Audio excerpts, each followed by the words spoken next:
বাংলাদেশ জাতীয়তাবাদী ছাত্র দলের আমরা যারা রাজনীতি করি বা মনোনীত প্যানেলের প্রার্থী রয়েছি, আমরা সবাই একটি সুষ্ঠু এবং সুন্দর নির্বাচনে আশাবাদী।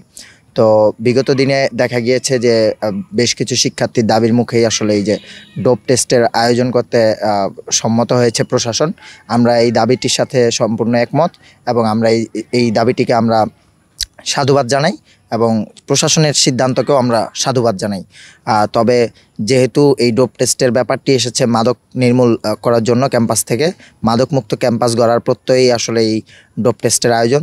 সো আমি মনে করি যে পদাধিকার বলে জাকসুর যিনি সভাপতি রয়েছেন এবং জাকসুর প্রধান নির্বাচন কমিশনার থেকে শুরু করে জাকসু রিলেটেড যারা জড়িত, মানে এই জাকসু অফিসিয়ালি জাকসু নির্বাচনে যারা জড়িত থাকবেন, যেমন ধরেন রিটার্নিং অফিসার, তারপর হচ্ছে যারা আছেন মানে নির্বাচন কমিশনে এবং বিশ্ববিদ্যালয় প্রশাসনে, এবং সেই সাথে যারা আছেন ভোটার তথা যাদেরকে গঠনতন্ত্র অনুযায়ী সংসদ সদস্য বলা হয়েছে এবং প্রার্থীগণ, সবাইকেই আসলে একই সূত্রে ডোপ টেস্টের আওতায় আনা উচিত যদি আনা হয়।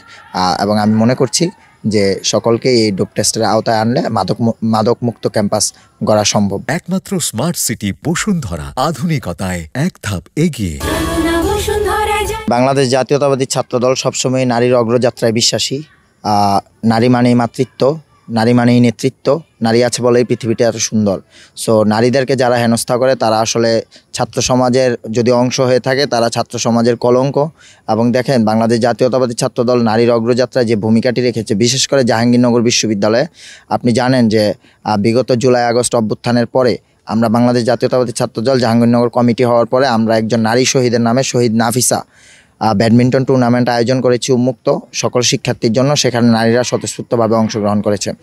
এবং আমাদের আরও একটি অবদানের কথা না বললেই নয়, নারীর অগ্রযাত্রায় আমরা জাকসুর গঠনতন্ত্র সংশোধনী প্রস্তাবনায় আমরা একটি পদের কথা উল্লেখ করেছিলাম যে এজিএস পদে একজন সংরক্ষিত নারী আসন রাখতে হবে। তো বাংলাদেশ জাতীয়তাবাদী ছাত্র দলের প্রস্তাবনার ভিত্তিতেই সেই পদটি এখন অন্তর্ভুক্ত হয়েছে। এবং আপনি জেনে থাকবেন যে জাকসুতে আসলে ভিপি পদে কোনো নারী প্রার্থী নেই, জিএস পদে নারী প্রার্থী আছে 2 জন।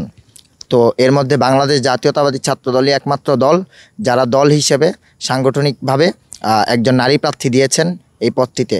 এজিএস পদে একজন সংরক্ষিত নারীর যে ব্যাপারটি, সেটিও বাংলাদেশ জাতীয়তাবাদী ছাত্র দলের কারণেই হয়েছে।